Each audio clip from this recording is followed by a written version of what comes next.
Hi, I'm your host Big Bear, and in this tale of two cities, I'll tell you about my trip to see Big Ben as I travel from the United States to the United Kingdom. Before arriving to the UK, I had to complete many requirements before even packing my bags. For starters, I had to have an ISO standard microchip. It's always a good idea to have your vet double-check your chip to see that it's readable and that the numbers are recorded correctly on your health certificates.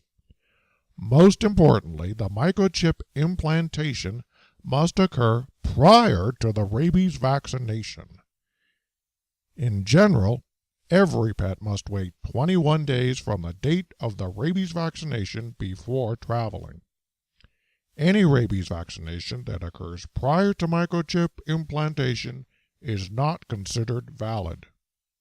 Next, I had to complete a EU veterinary health certificate. Your USDA accredited vet should have these on hand. On the EU form, the signature and the stamp must be in a different color to that of the printing.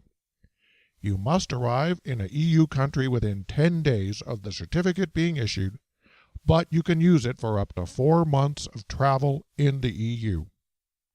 Lastly, we dogs need to be treated for tapeworm. Cats are lucky and do not. Your vet must treat you for tapeworm and record it in your official veterinary certificate to enter the UK.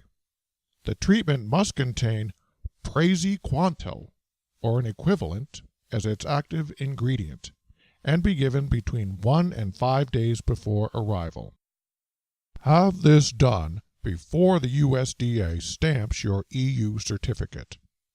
Before leaving home, I also had to complete my C5 customs form so I could board the plane and have the animal reception center at the airport expecting me. To board the plane, I needed my airline health certificate, copies of all my health and microchip documents, and an acclimation statement from my vet confirming that I was fit to travel and I could withstand certain temperature ranges. When my plane and paws touched down, I entered the Heathrow Animal Reception Center.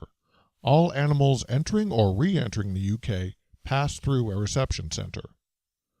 All of my original paperwork and documents were attached to my crate, and my C5 form received beforehand, so I was all set.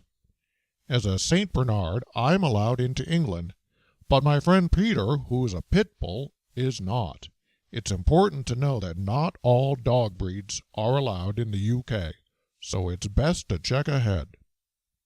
Now it's time for me to check out my new country.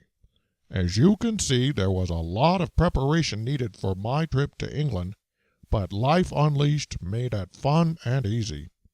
They can take care of everything for you too. So contact Life Unleashed when you're ready to meet up for an English cup of tea. Cheerio!